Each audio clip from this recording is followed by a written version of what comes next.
وەکو فراکسیۆنی کۆمەڵی دادگەری نامەی دەست لە کارکێشانەوەی هەر حەوت ئەندامەکەی فراکسیۆنمان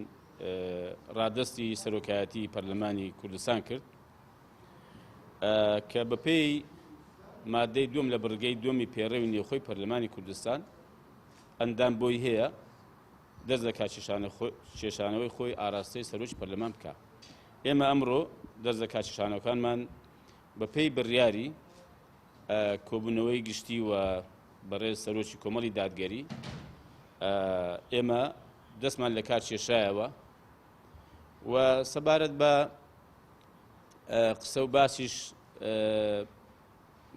وردەکاری و هەڵوێست و پرۆژەکانی فراکسیۆنی کۆمەڵ و پێندێک بابەتی دیکەی گرنگ ئێمە بڕیارمان داوە لە دەرفەتێکی نزیکدا یان لە کاتی پەسەندکردنی ئەو دەست لە کارکێشانەوە وەکو فراکسیۆنی کۆمەڵ ئێمە قسەمان بۆ ڕای گشتی دەبێ بەڕاستی وردەکاری هەموو ئەو قۆناغ و ئەو بابەتانە و پێش هاتانەی کە لە ماوەی ڕابردوو هاتوونێتە پێشێ ئێمە بۆ ڕای گشتی دەخینە ڕوو. تەنها بابەتێک کە ئێستا گرنگە بە ئاماژەی پێ بکەم ئەویش ئەوەیە ئێمە بۆچی ئەم دەست لە کارکێشانەوەی دواخرا. ئێمە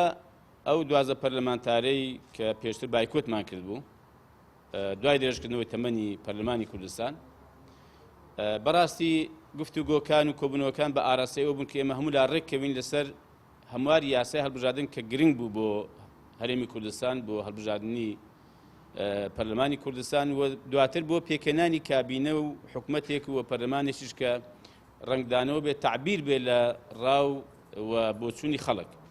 ئێمە بە ئومێد بین بەڕاستی لەسەر پرۆژەکەی بگەین بە ئەنجام و لە کۆتاییدا گەیشتن بە ئەنجامی باشیش. ئێمە هەموو لایەنەکان لەسەر پرۆژەکە ڕێککەوتین لەسەر هەموو ئەو هەموارانێک کە پێشکەش کرابوو تەنها بابەتی پێکاتەکان مایەوە لەسەر ئەو ماوە بەڕاستی ڕێککەوین کە ئومێدمان دەکرد بەڕاستی لەسەر ئەویش ڕێککەوین گفتوگۆش کرا لێرە لە سەرۆکایەتی پەرلەمان سەرۆکی فراکسیۆنەکان لەگەڵ ئەوانەی پێکاتەکانی ئێرە و ئەوانەی کە ناڕازین و لەگەڵ نەتەوە یەکگرتوەکان گفتوگۆ کرا. بەڵام دیارە تا ئێستا ئەم بابەتە ماوەتەوە ئومێد دەکەم کە لەسەر ئەوەش ڕێککەوین و ئومێد دەکەم کە هەر چۆنێکی بێ ئێمە لەگەڵ ئەوەین کە چیتر بەڕاستی هەڵبژاردننی پەرلەمانی کوردستان دوانەخرێ کە پەیوەندی زۆر گەورە و گرنگی بە حکومڕانی هەرێمی کوردستانەوە هەیە، پەیوەندی بە هاوڵاتیانی هەرێمی کوردستانەوە، پەیوەندی بە چارەنووسی بەڕاستی ئەم هەرێمەشمانەوە هەیە. ئێمە لەگەڵ ئەوەی کە چیتر لە وادەی خۆی دوانەخرێ پەرلەمان کوردستان هەڵبژاردنەکەی لە کاتی خۆیدا